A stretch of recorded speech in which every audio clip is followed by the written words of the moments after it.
Bonjour à tous et bienvenue sur cette nouvelle vidéo. Aujourd'hui, je vais vous présenter le texte 11 du bac de français qui est le dernier texte sur l'œuvre La peau de chagrin d'Honoré de Balzac. Voilà, donc comme d'habitude, je vais faire la méthode du bac avec toutes les différentes étapes. Et après, il y aura la dernière œuvre du roman d'énergie, du genre du roman, un peu particulièrement du parcours des romans d'énergie. Donc voilà. Et je vous présenterai le texte que je vous présenterai, c'est un extrait de Germinal avec Maheu d'Émile Zola. Donc, c'est la première partie, La mine infernale. Ouais. Donc je vais commencer. La peau de chagrin. La peau de chagrin est un roman d'énergie composé en 1831 par Honoré de Balzac. Ce roman se rapporte à son idéologie et plus particulièrement à son œuvre La comédie humaine. Donc cette idée un petit peu, c'est un peu comme la comédie sociale de La Bruyère, mais centrée sur la Balzac, donc la comédie humaine. Donc là, on est centré parce que si vous voulez, La Bruyère, la comédie sociale, c'est vraiment concentré sur la société dans la globalité, l'ensemble de la société avec un côté les lieux mondains comme à la cour du roi avec les courtisans, dans les bars, dans les salons, dans des sortes de cabinets de curiosité. Donc là, c'est un peu les salons, pour faire référence à la vidéo de littérature que j'ai fait précédemment. Euh, voilà, il analyse vraiment la société, le rapport avec la richesse, comment les gens se tiennent, comment les gens sont vêtus. Parce que là, la comédie humaine, on se centre vraiment sur l'homme en tant que tel. Donc là, c'est un peu plus précis encore. Et c'est un tout petit peu différent, même s'il y a des points communs. Et donc, le texte, donc l'extrait qui faisait l'objet de notre étude, c'est le lendemain matin, après la veille au soir, où il y a une nuit de débauche. Donc, c'est après la nuit de débauche. Donc, la veille au soir, pour raconter un petit peu, il y a eu une grande fête. Donc, c'était un des vœux, un des souhaits de Raphaël, d'avoir une grande festivité avec plein de choses, plein de nourriture, un grand buffet, une grande fête, de la musique, etc. Et en fait, là, on se retrouve le lendemain matin où c'était après la nuit de débauche, où c'était un peu n'importe quoi, il y a eu un grand bordel, désolé pour être familier, mais c'est pour expliquer. Et on se retrouve le matin où le réveil est très dur et très dévastateur. Enfin, il y a plein de dégâts causés par la veille au soir qui se répertorient et qui se constatent le matin, et c'est ce que nous allons constater. Donc, je vais maintenant lire le texte qui décrit un petit peu l'ensemble du réveil, enfin, qui décrit le réveil très difficile face aux événements de la veille. Donc je commençais à lire. Le lendemain, vers midi, la belle Aquilina se leva, bâillant, fatiguée, et les joues marbrées par les empreintes du tabouret en velours, peint sur lequel sa tête avait reposé. Euphrasie, réveillée par le mouvement de sa compagne, se dressa tout à coup en jetant un cri rauque. Sa jolie figure, si blanche, si fraîche la veille, était jaune et pâle comme celle d'une fille allant à l'hôpital. Insensiblement, les convives se remuèrent en poussant des gémissements sinistres. Ils se sentirent les bras et les jambes raidis, mille fatigues diverses les accablèrent à leur réveil. Un valet vint ouvrir les persiennes et les fenêtres des salons. L'assemblée se trouva sur pied, rappelée à la vie par les chauds rayons du soleil qui pétilla sur les têtes des dormeurs. Les mouvements du sommeil, ayant brisé l'élégant édifice de leur coiffure et fané leur toilette, les femmes frappées par l'éclat du jour présentèrent un hideux spectacle. Leurs cheveux pendaient sans grâce, leur physionomie avait changé d'expression, leurs yeux si brillants étaient ternis par la lassitude, les teints bilieux qui jettent tant d'éclat aux lumières faisaient horreur, les figures lymphatiques si blanches, si molles quand elles se reposaient, étaient devenues vertes, les bouches naguère délicieuses et rouges, maintenant sèches et blanches, portaient les honteux stigmates de l'ivresse. Les hommes reniaient leur maîtresse nocturne, à les voir ainsi décolorées, cadavéreuses, comme des fleurs écrasées dans une rue après le passage des processions. Ces hommes dédaigneux étaient plus horribles encore. Vous eussiez frémi de voir ces faces humaines aux yeux caves et cernés, qui semblaient ne rien voir, engourdis par le vin, hébétés par un sommeil gêné, plus fatigant que réparateur. Ces visages hâves où paraissaient à nu les appétits physiques, sans la poésie dont les décors notre âme avaient je ne sais quoi de féroce et de froidement bestial. Voilà pour la lecture du texte, donc du retour de la nuit débauche, donc le matin, au moment du réveil. On a la description un petit peu dévastatrice, par conséquent qui est négative, péjorative, de la veille. Enfin, c'est la conséquence de la veille. Et on constate qu'autant chez les hommes et chez les femmes, toutes les personnes paraissent très malades, très fatiguées, le réveil est très dur, presque brutal, on pourrait dire, presque violent pour eux. Et donc, en conséquence, nous pouvons nous demander à travers ce texte, quel nouveau enseignement sur la société cette description du réveil permet-elle? Quel nouveau enseignement sur la société cette description du réveil permet-elle? Voilà, donc on va voir surtout avec le deuxième partie, un petit peu dans une partie de morale, de constat fait par le narrateur. Donc là, fait par le narrateur, quel constat un petit peu nous pouvons avoir, qu'est-ce qu'il enseigne, qu'est-ce qu'il vise un petit peu à nous faire comprendre, à nous imprégner, à moraliser à travers justement ces descriptions du réveil, après cette nuit de débauche. Et donc dans un premier temps, des lignes 1 à 14, nous pouvons enlever une hypotypose, une hypotypose. Donc c'est une description réaliste et détaillée, hein. Donc c'est une description réaliste dans le sens où il y a bien tous ces éléments, c'est bien réel, c'est bien la conséquence, et c'est détaillé, on a tous les détails faits par des adjectifs qualificatifs, épithètes, des compléments du nom, etc., qui importent énormément de détails, qui accentuent un petit peu l'effet au lendemain de la fête. Donc je redis la première partie, le premier mouvement, l'hypotypose au lendemain de la fête. Et le deuxième mouvement, donc des lignes 15 à fin, un jugement moral centré sur des constats et délivrant des conseils indirects en conséquence. Donc, un jugement moral, voilà ce que je disais, c'est le jugement que va apporter le narrateur dans la deuxième partie. Et ce jugement est basé sur des faits, sur des constats. Là, on est un peu comme dans une enquête policière, c'est-à-dire qu'on se base sur des faits, sur des preuves, sur des constats. Et il va délivrer des conseils, mais indirects, c'est-à-dire qu'il ne va pas conseiller, il va dire il faudrait que vous fassiez ceci ou là, comme le ferait légère à peu près, enfin quasiment pareil la Bruyère, mais il va plus par des phrases en analysant, etc. Il va essayer de souligner une morale vraiment d'arrière-plan, et c'est ce qu'on va voir. Donc je vais commencer avec la lecture analytique, avec le premier mouvement qui débute le texte à la ligne 1 avec une première accumulation. Donc on va voir dans la première partie, dans le premier mouvement, il y a beaucoup d'accumulations qui s'enchaînent.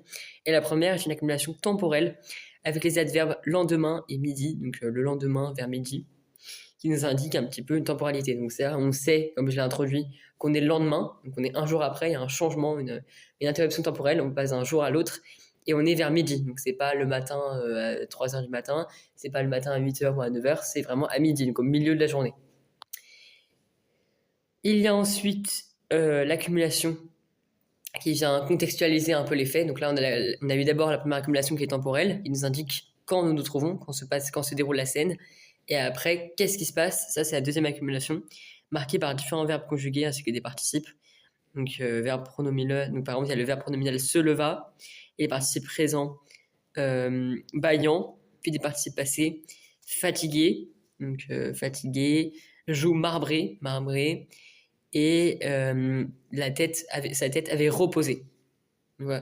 Donc, il nous indique plusieurs événements. Donc là on se concentre sur qui? Le sujet, c'est Aquilina. Qui est-ce qui se leva, baillant, fatigué et avec les joues marbrées? C'est Aquilina. Donc là, on se concentre, entre guillemets, sur le personnage d'Aquilina.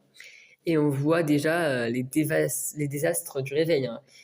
Elle se leva, donc elle arrive à se lever, c'est déjà bien, mais elle est très fatiguée, elle bâille, même d'un point de vue physique, il y a du désastre, hein. En effet, ses joues sont marbrées par les empreintes du tabouret. Donc elle a dormi sur un tabouret, donc là la posture n'était pas forcément la plus adéquate et la plus agréable possible, la plus confortable. Et par conséquent, ça a laissé des traces pas forcément très jolies sur son visage. Donc sa tête, c'est clairement dit que sa tête avait reposé sur le tabouret, donc c'est vraiment pas agréable. Donc ça, c'est une première accumulation qui souligne déjà d'emblée la difficulté du réveil, le désastre au réveil causé par la nuit de débauche. Donc là, on est à ligne 1 et 2. Ensuite, on va retrouver encore deux autres accumulations. Donc la troisième accumulation que nous pouvons constater des lignes 2 à 4, c'est la suite, hein. Mais cette fois-ci, c'est une autre accumulation, mais centrée sur un autre personnage. Donc le premier, c'était sur Aquilina, enfin la première accumulation. Et là, la deuxième La deuxième accumulation se centre sur le personnage d'Euphrasie. En effet, on a les accumulations suivantes. Participe passé réveillé. Verbe pronominal conjugué au passé simple se dressa. Et ensuite, on a le gérondif présent en jetant. Donc là, on s'intéresse à Euphrasie. Pareil, qui se réveille. Donc elle est réveillée, hein.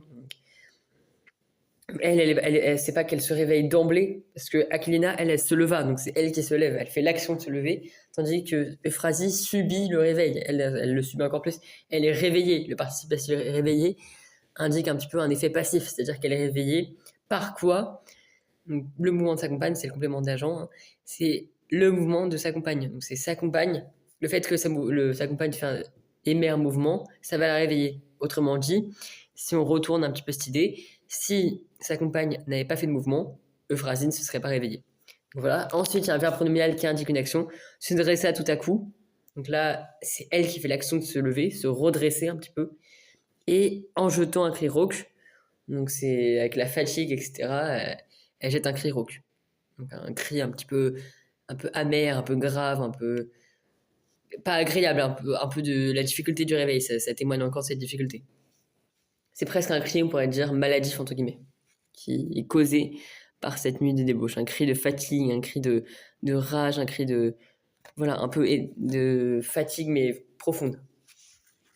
Donc ça, c'était pour la partie un peu morale pour Euphrasie, ses actions, un petit peu la morale. Pas la morale dans le sens la réflexion, mais la morale dans le sens un cri, tu vois, enfin, un cri, c'est assez verbal, etc. Voilà, puis elle se dresse, tandis qu'après, on assiste à une quatrième accumulation, mais qui est toujours centrée sur le personnage de Phrasy, mais une accumulation plus physique, réellement physique. Je cite avec les termes sa jolie figure, si blanche, si fraîche la veille. Donc là, c'est la description de la veille. Donc la veille, elle était très jolie, très bien préparée pour la soirée, on pourrait dire. Et là, il y a une opposition avec les autres descriptions, avec l'adjectif jaune, pâle, donc était jaune, pâle, et la comparaison, comme celle d'une fille allant à l'hôpital. Donc c'est-à-dire que la veille, elle était très jolie, elle est très bien habillée, très bien coiffée, bien tenue pour la soirée. Et là, au réveil, elle a une mine piteuse, qui fait pitié. Sa mine est très pitoyable. Et c'est tellement pitoyable, c'est tellement affreux, entre guillemets. Hein. Désolé du mot, enfin désolé du mot familier, un petit peu, c'est un peu familier, on pourrait dire. C'est tellement voilà, effroyable qu'on la compare à une fille qui va à l'hôpital, donc qui est dans un état grave. Quand on va à l'hôpital, c'est qu'il y a un état grave, il y a un grave problème. On n'y va pas juste comme ça quand on a un petit bobo. Donc c'est vraiment il y a une comparaison qui accentue l'effet. Hein. Par conséquent, pour revenir un petit peu au titre de la première partie, le premier mouvement, voilà, on est dans l'hypotypose. Et donc là, l'hypotypose prend tout son cœur, enfin prend sa source en ses accumulations, puisque l'hypotypose, nous avons bien dit que c'était une description assez réaliste, donc assez véridique, qui est vraie et assez réaliste de la situation. Or, toutes ces accumulations décrivent bel et bien la situation, la décrivent avec des détails et de manière réelle. Donc l'hypotypose prend source en ces accumulations. Autre champ négatif, donc on peut retrouver un champ lexical de l'hôpital, donc lié, enfin, champ lexical plutôt médical, avec les termes hôpital, gémissement sinistre, l'adjectif sinistre accompagnant le gémissement, les bras et les jambes raidis, mille fatigue, donc l'hyperbole mille fatigue, ça accentue énormément. Rappeler à la vie, là on est à la ligne 7, hein. Donc là on est des lignes 4 à 7, rappeler à la vie, donc, comme s'il y avait une idée de ressusciter, comme si ils étaient entre guillemets dans un coma ou morts et qu'ils étaient rappelés à la vie, ils étaient rappelés par le réveil. Donc c'est pour ça que rappeler à la vie, ça souligne un peu la difficulté du réveil. C'est dur de sortir de son sommeil, surtout après cette nuit de débauche où on va le voir, ils ont été très fatigués, ils ont beaucoup fait la fête et notamment il y avait l'alcool qui était présent. Pour entre guillemets la petite anecdote, mais qui justifie d'un point de vue scientifique ces réactions au réveil. Et aussi, juste avant, donc toujours à la ligne 7, la phrase simple l'assemblée se trouva sur pied, donc introduite, enfin composée du verbe pronominal se trouva, indique un effet un peu passif, c'est-à-dire se trouva sur pied. Donc on sait qu'elle se trouve sur pied, mais c'est passif, c'est-à-dire que c'est pas euh, l'assemblée qui est sur pied, qui va agir, qui est très active, qui est très vif au réveil. Non, elle se trouve sur pied mais c'est assez moindre, ça réduit l'effet, quoi. On est juste, elle se trouve sur pied, bon voilà, l'assemblée se réveille petit à petit, mais ils sont dans des états complètement pittoresques, piteux, pitoyables, des états vraiment effroyables. Quand on parle d'idée de rappeler à la vie et de l'hôpital, ces comparaisons-là, ces métaphores-là, soulignent un petit peu la gravité des faits, la gravité des conséquences, qui sont accentuées, qui sont quand même assez accentuées, mais on ne peut pas totalement les réduire parce qu'elles sont quand même présentes, les faits sont présents. Nous avons ensuite, à la ligne 8, la proposition subordonnée relative, donc PSR, donc proposition subordonnée relative, complément de l'antécédent soleil, introduit par le pronom relatif qui. Donc cette proposition, c'est qui pétia soit-elle des dormeurs. Donc c'est introduit par qui, ça se rapporte au soleil. Et en fait, ça souligne un petit peu une des solutions qui peut alléger la difficulté du réveil, c'est le soleil, c'est-à-dire l'assemblée se trouva sur pied. Comment elle s'est réveillée? Par les doux rayons de soleil. Par les chauds, excusez-moi, rayons de soleil. Donc chaud, ça peut être péjoratif si c'est présenté sous la forme de brûlant. Ça brûle et ça réveille brutalement. Donc ça peut être le côté péjoratif qui peut être interprété, mais ça peut être aussi interprété comme des rayons assez chauds qui chauffent, mais de manière agréable, de manière douce, qui pétillent sur la tête des dormeurs. Le verbe pétilla, c'est assez, globalement, c'est amélioratif, c'est assez doux, ça pétille, c'est tout doux et ça vient les réveiller, enfin, pas violemment, mais plutôt doucement. Ça les réveille petit à petit. Enfin, moi personnellement, j'essaie de le voir plus, et c'est mieux quand même de le voir dans un côté général. Il faut voir généralement le côté positif des choses. Et là, si on le voit dans un côté amélioratif, c'est ça, c'est tout doux, ça réveille avec douceur, avec confort, entre guillemets. C'est différent. Dormeur, c'est dormeur de l'assemblée. Et par conséquent, c'est un peu la solution. Au lieu que soit réveillés brutalement les uns qui réveillent les autres sont réveillés par les autres, il y a du bruit, il y a des gémissements, des cris rauques, et on dirait qu'ils ont des têtes pittoresques qu'il faudrait emmener à l'hôpital. Et ben en fait, non, là, il y a la solution, entre guillemets, c'est les rayons soleil qui pétillent doucement, qui va les réveiller avec douceur et confort. Après, c'est peut-être assez subjectif, mais c'est bien, voilà, encore une fois, de voir le côté positif, amélioratif des choses. Et ici, c'est le cas. Ensuite, donc là, on est toujours dans ces descriptions un petit peu centrées sur les femmes, parce que c'est vrai que Aquilina, c'est bien une femme, Euphrasie, pareil. Et après, on parle des femmes de manière générale, avec la proposition participiale, je cite à la ligne 9, ayant brisé l'élégant édifice de leur coiffure, donc leur coiffure généralement fait référence aux femmes avec leur longue coiffure, et fané leur toilette, et en plus c'est décrit après, les femmes frappées par l'éclat du jour présentèrent un hideux spectacle. Donc, ayant brisé l'édifice de leur coiffure, ça rapporte la conséquence de la nuit de débauche sur l'état physique des femmes. Donc, ça a brisé la beauté de leur visage, de leur coiffure. Et il y a une opposition, il y a un contraste à la ligne 10 avec les groupes dominos éclat du jour et deux spectacles. C'est-à-dire les femmes frappées par l'éclat du jour. L'éclat du jour, c'est quelque chose d'assez positif. L'éclat du jour, c'est l'éclat causé par les rayons du soleil. Hein. Le jour, c'est ça, parce que le jour, c'est... Pourquoi il fait jour? C'est parce qu'il y a une lumière, et quelle est cette lumière? C'est la lumière du soleil, qui parfois peut être sombre en absence de soleil, dans le sens si le soleil est camouflé, caché par des nuages. Mais globalement, s'il fait jour, c'est parce que le soleil est présent. Là, actuellement, quand je fais cette vidéo, autour de moi, on voit pas le soleil, mais il fait jour. Mais en tout cas, c'est les nuages qui cachent le soleil. Mais il y a quand même un soleil qui est présent, ce qui est logique d'un point de vue scientifique, naturel. Enfin voilà. Bref, je vais pas faire un cours d'SVT, mais tout pour dire qu'il y a une opposition, parce que éclat du jour, c'est assez positif, c'est assez beau, avec hideux spectacle. L'adjectif hideux, ça accentue le côté, l'inconvénient, le côté péjoratif du spectacle. Et il y a vraiment un contraste entre l'avantage, la beauté, enfin l'éclat du jour, et le spectacle qui est hideux. Voilà. Et ensuite, les 2 points à la ligne 10 indiquent de nouveau donc une cinquième accumulation, donc il y a beaucoup d'accumulations, comme je le disais dans cette première partie, dans ce premier mouvement, qui se rapporte encore une fois, enfin qui tourne autour un petit peu de l'idée de la beauté des femmes du visage. Bon là, la beauté, du coup, elle est devenue négative, enfin, elle a baissé, mais on va le voir par l'accumulation. Je cite ligne 10 à 10 et 11. Leurs cheveux pendaient sans grâce. Leur physionomie avait changé d'expression. Leurs yeux si brillants étaient ternis par la lassitude. Donc on a un rythme un peu ternaire en 3 temps. Il y a leurs cheveux pendaient sans grâce, leur physionomie avait changé d'expression, et leurs yeux si brillants étaient ternis par lassitude. Donc leurs cheveux pendaient sans grâce, c'est-à-dire que leurs cheveux étaient présents, donc pendaient, mais c'est pas beau, c'est un peu gras, c'est sale. Leur physionomie avait changé d'expression, donc leur visage, ça les rend un peu mortes ou semi-mortes. C'est pour ça qu'on fait référence à l'hôpital, il faut les emmener à l'hôpital. Il y avait l'idée d'un visage pâle, un petit peu, voilà. À la ligne 4, le visage qui a été jaune et pâle. Voilà, c'est cette idée un petit peu il y a un sourire, le sourire baisse, il y a plus de sourire à travers ce visage, on ne le reconnaît plus. Et les yeux étaient ternis par la lassitude, les yeux si brillants. Alors en fait, il y a vraiment un contraste à chaque fois qui est souligné entre la veille, entre toute la beauté du spectacle, la beauté de la soirée, du festin, tout est beau, tout le monde est beau, tout le monde est heureux. Et après la nuit de débauche, le matin, c'est un grand bordel, c'est le b.a.-ba. Tout le monde est dans des états pitoyables, pittoresques, piteux. Les visages sont sales, sont maladifs.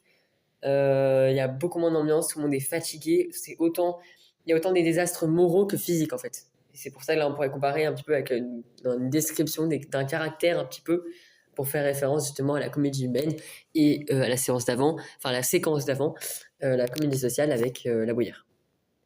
Et donc pour revenir aux yeux, les yeux ternis par l'attitude, c'est Les yeux sont beaucoup moins brillants, presque fermés, yeux tristes, un peu fades, très pas secs, mais comment dire, des yeux un peu tristes, un petit peu pas réveillés, quoi. Il y a cette idée-là. Et comme on a pu le voir donc dans la première sous-partie, on va dire, enfin, la première description quand on se centrait sur deux femmes qui étaient Alkelina et Phrasi, et actuellement, on retrouve toujours le temps du récit marqué par des temps passés, donc soit par des participes passés présents, soit par des verbes à l'imparfait, mais il y a toujours aussi donc, des verbes à l'imparfait là qu'on retrouve actuellement, et aussi des verbes au plus que parfait, hein. Par exemple, les cheveux pendaient, imparfait. Leur physionomie avait changé, plus que parfait. Les yeux si brillants étaient ternis, plus que parfait. Voilà, donc dans cette accumulation, dans ce rythme ternaire, le premier verbe est à l'imparfait, temps du récit, et les deux autres, donc c'est un peu l'action en continu, de manière générale, décrite, et les deux autres au plus que parfait, mais on est toujours dans cette idée un peu d'un arrière-plan, on est toujours en train d'écrire, voilà, action continue, mais il n'y a pas d'action soudaine, il n'y a pas d'interruption marquée par le passé simple. Actuellement, en tout cas. Et nous retrouvons de nouveau une suite un petit peu du champ lexical médical, entre guillemets, par les termes physionomie, et ensuite on avance un tout petit peu, ligne 12, figure lymphatique, et ligne 13, scie blanche. Donc blanche, lymphatique, physionomie. On est toujours dans cette description un petit peu médicale, un petit peu du visage, du corps humain, enfin voilà, de l'idée, la perception négative un peu presque maladive, justement, causée par la nuit de débauche, enfin le réveil, qui est encore une fois, bien évidemment, difficile. Et donc là, je parlais des temps de récit, un petit peu, donc que là, on est dans des actions d'arrière-plan, avec les verbes passifs, donc les personnages sont assez passifs, mais aussi ces verbes passifs, un peu du passé, d'action d'arrière-plan. Mais l'interruption, elle vient, donc qui distingue un petit peu un temps du passé à un temps du présent, enfin on va dire un instant passé à un instant présent, c'est l'adverbe, je cite, l'adverbe temporel à la ligne 14, maintenant. Donc là, on a donc en ligne 13, on était à 6 blanche, on avance donc 6 molles, et la ligne d'après 14, maintenant, et donc ça va être la rupture entre la première et la deuxième partie. Maintenant, ça crée un effet de rupture, c'est-à-dire que maintenant on est dans le présent, on parle vraiment actuellement. Genre au début, on parlait un petit peu le contraste entre la soirée et le matin. On a vu toute la matinée, enfin le matin, du coup le midi, parce qu'on est midi, hein, que je répète, le lendemain vers midi, la première ligne. Là, donc on a vu toute cette description, ces contrastes entre la veille et le midi. Et là, on avance dans le midi, on a d'abord vu Aquilina, puis Euphrasie, puis après là, on avance avec les autres femmes. Et on va arriver sur la description des hommes. Mais maintenant, ça distingue, ça crée un effet de rupture, de distinction, avec des figures sèches et blanches. Donc, voilà. Et qui portaient les honteux stigmates de l'ivresse. Donc c'est ces figures un peu sèches, blanches, pâles, etc., maladifs, comme je l'ai dit un petit peu tout à l'heure, c'est en fait la conséquence de la nuit débauche où ils ont été confrontés à l'alcool, où ils ont bu en fait. C'est ça la conséquence, c'est qu'ils sont dans un état ils sont mal, quoi. Ils sont malades, on pourrait dire même autant moralement que physiquement. Enfin, il y a des effets négatifs sur leur physique. Ils sont pâles, ils sont pas bien, ils se sentent pas bien parce qu'ils sont à l'hôpital. Et aussi moraux, surtout au niveau de la tête, quoi. Pas dans la réflexion, hein, mais moraux dans le sens, voilà, la tête, le visage. Parce que moraux, c'est pas que la réflexion.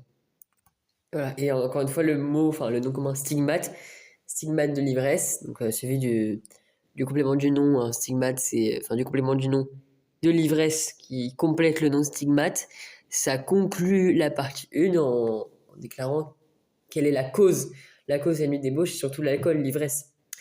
Nous venons maintenant, donc nous avons fini le premier mouvement, nous en venons maintenant au deuxième mouvement, où dans ce second mouvement, il y a une analyse continuelle, une analyse qui continue, centrée, comme je l'ai dit, plus sur les hommes. Cette fois-ci, on compare un petit peu les femmes des hommes, c'est séparé, on analyse la séparation, enfin la comparaison, on pourrait dire, on compare, voilà. Et cette fois-ci, l'analyse est plus faite d'un constat moralisateur. C'est pour ça que, comme je redis le titre de la partie, on est plus dans un constat un peu moralisateur, un jugement moral, mais indirect. C'est-à-dire que, comparé à la Bruyère, Balzac, enfin dans le narrateur, donc Balzac, par le biais du narrateur dans le texte, va, comment dire, présenter une morale, mais indirectement, il va la souligner un petit peu de manière interprétée, de manière en arrière-plan. Et c'est à nous, entre guillemets, de chercher la morale. C'est-à-dire qu'il ne nous l'offre pas toute service sur un plateau en or. Non, justement, donc je dis ça d'une manière un peu familière, mais c'est ce qu'il faut comprendre. C'est à nous de creuser, de chercher, de mener l'enquête, entre guillemets. Et c'est à nous, à la lecture du texte, et après une phase d'interprétation, enfin après une phase de compréhension et d'interprétation, où on va trouver cette idée, donc cette morale. En effet, la description sur les hommes commence directement à la ligne 15 par justement le sujet, les hommes. Suivi du verbe rogner conjugué à l'imparfait de l'indicatif, qui indique un effet péjoratif. Pourquoi? Puisque les hommes rognaient qui?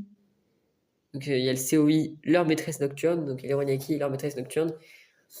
Leur maîtresse nocturne, donc c'est COI, donc complément d'objet indirect du verbe rogner, et c'est assez négatif, c'est-à-dire que d'un point de vue général, au vu de l'état des femmes, les hommes renient leurs femmes.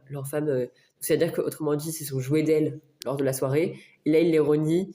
De un, ils les renient, donc ça c'est négatif. Et surtout, pourquoi ils les renient? Parce qu'elles sont dans un piteux état. Mais on va voir, comme va le décrire le narrateur, qu'en fait, les hommes, eux aussi, sont dans un piteux état. Donc leur réaction, leur action-réaction de fait de renier, c'est très honteux, très déshonorant de leur part. En effet, le narrateur nous confirme cette idée que les hommes, eux aussi, sont dans des états cadavéreux, décolorés. Entre guillemets, c'est pas que les femmes qui sont cadavéreuses et décolorées, à la ligne 15.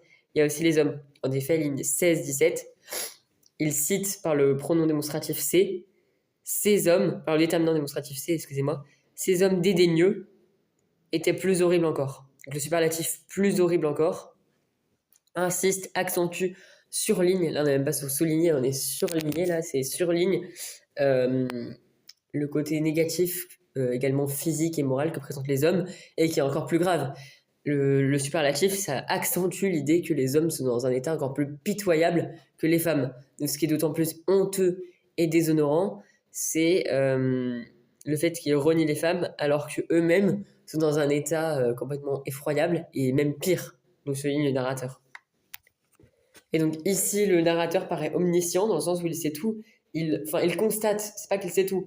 D'abord, il doit constater avant de savoir, mais maintenant il sait tout, puisqu'il sait l'état dans lequel sont les femmes. Enfin, il sait ce qui s'est passé la veille. Il sait qu'il y a une fête, une grande fête, et c'était notamment un des souhaits de Raphaël. Il sait maintenant qu'on est le matin, vers midi, qu'il y a toutes les femmes qui sont dans un état effroyable, notamment Aquilina, qui est un personnage très important, et Euphrasie, un personnage secondaire, mais assez important quand même. Parce que la belle Aquilina, on l'a vu dans le passage... Ah non, c'était Fouedora. Le passage d'avant, il y avait Fouedora, mais là, on parle d'Aquilina et Euphrasie, donc c'est d'autres femmes encore. Mais ça reste des personnages assez clés dans l'œuvre. Et il les décrit de manière assez négative, pas leur physique, mais causée par l'ivresse. Le stigmate de l'ivresse, c'est la cause du problème. En fait, c'est un peu la source du problème, de cet état pitoyable que présentent les femmes. Et en fait, maintenant, elle sait aussi comment sont les hommes. Ils sont également dans un état pitoyable, effroyable.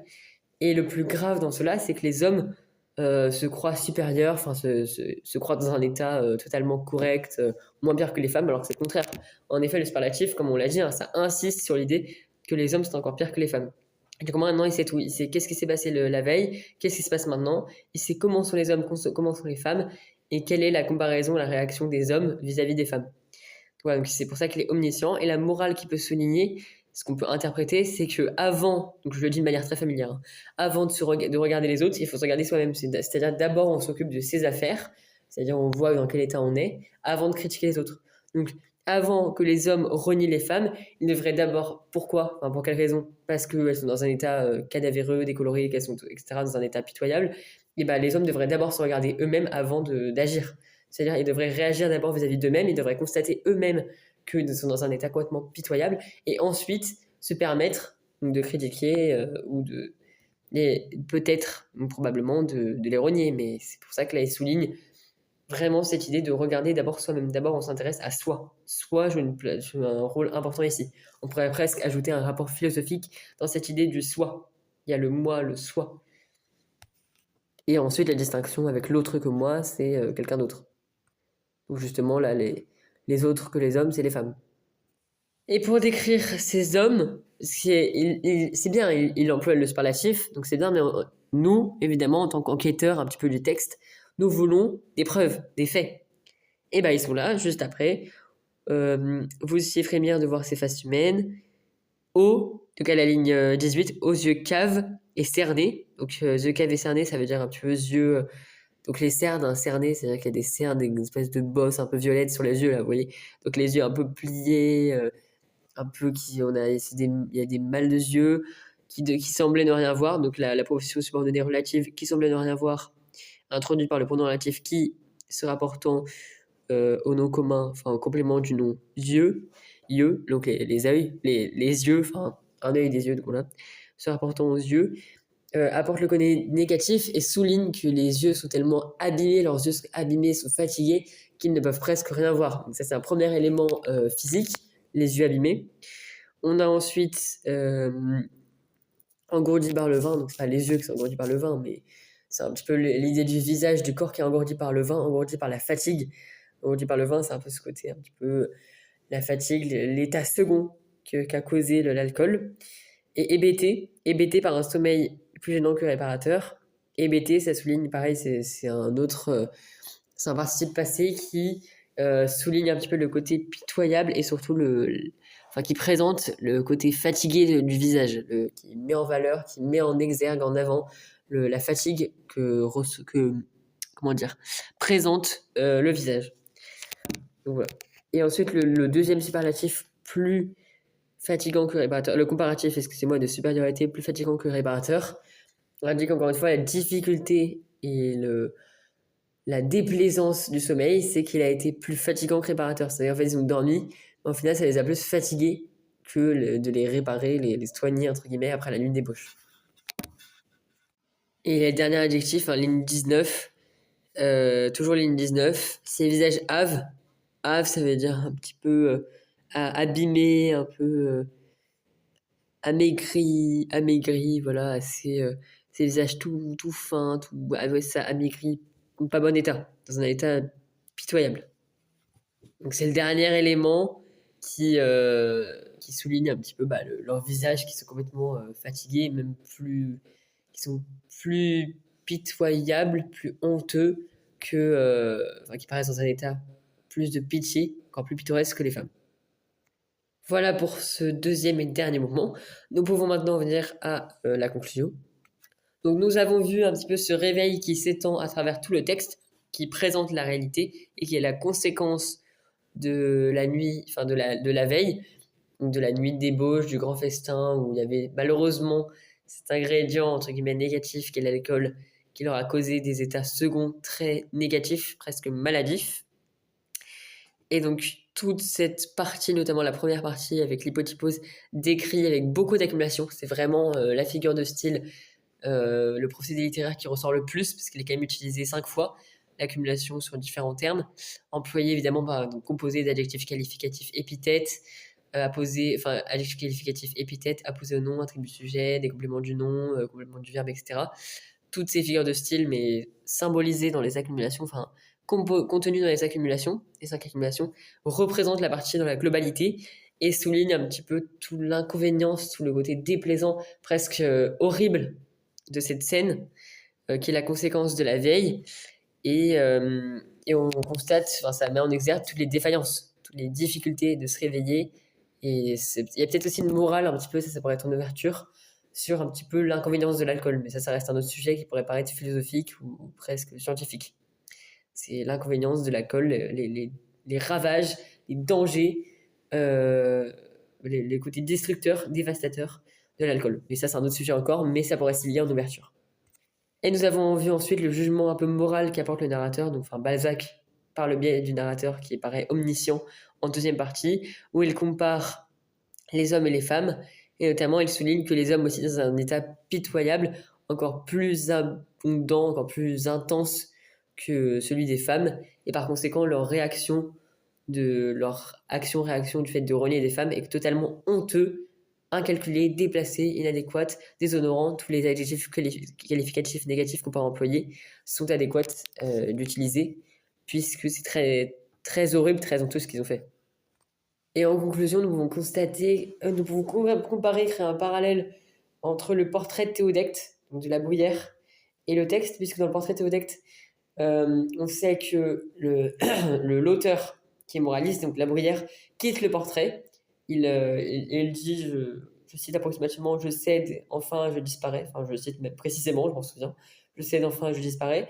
Il fuit face à ce portrait qui paraît très complexe, très hors d'usage, enfin qui prendrait trop d'énergie à analyser, avec le texte actuellement, puisque le texte actuellement, à la dernière ligne, donc en dernière ligne, en ligne 20, il y a la phrase simple: «Je ne sais quoi de féroce et de froidement bestial», introduit par le sujet, car le pronom personnel, la première personne du singulier je, et suivi la négation ne sais quoi. C'est-à-dire on comprend ici qu'il y a un manque de lexique, pas un manque de lexique d'un point de vue péjoratif, mais plus dans le sens, il y a un manque de lexique, un manque de réponse, d'idées présentées par le narrateur, par Balzac, qui souligne que cette situation est très difficile d'analyser. On ne saurait comment plus la décrire que familièrement et négativement. Voilà. Et donc, dans la globalité, l'extrait effectue évidemment une comparaison entre la beauté, l'avantage, le côté très heureux, positif de la veille, et le désastre du lendemain, du réveil, qui est l'inverse, qui est complètement opposé. Il y a vraiment des réelles entre guillemets, antithèses entre la veille et maintenant, tout est positif, tout est beau, tout va bien. Enfin, oh non, entre justement la veille où tout est beau, tout est positif, tout va bien, et maintenant, tout est négatif, c'est ce qui met, pour être familier, le bordel, le désastre. Un désastre qui ravage, qui est très destructeur, dévastateur. Une autre ouverture possible, nous pouvons demander à la suite justement, parce qu'on sait que la veille, la festivité était un souhait de Raphaël. Nous pouvons nous demander en conséquence, et il serait intelligent de se demander, est-ce que Raphaël de Valentin, suite à cette douleur causée sur tout le texte, va-t-il souhaiter justement l'atténuation des douleurs ou la disparition des douleurs, ou justement l'arrêt un petit peu de ce côté trop excitant, trop positif de la fête. Et du coup, c'est ça l'ouverture. Est-ce que voilà, Raphaël va-t-il souhaiter la diminution, la fin des douleurs causées par cette ivresse et par la nuit de débauche. Voilà, c'est ça l'ouverture. Voilà, en tout cas, je vous remercie. Le texte s'achève, le texte 11. Et ensuite, nous allons passer au texte 12. Nous allons également voir une description assez négative avec la mine infernale. Donc, c'est pas le même sujet. Enfin, c'est pas je veux dire, c'est pas le même endroit, pas le même lieu, pas la même description. Mais on est toujours dans ce thème un petit peu du côté négatif de quelque chose, causé par quelque chose. Et c'est ce qu'on va voir dans le prochain texte. Voilà, je vous remercie. La vidéo s'achève.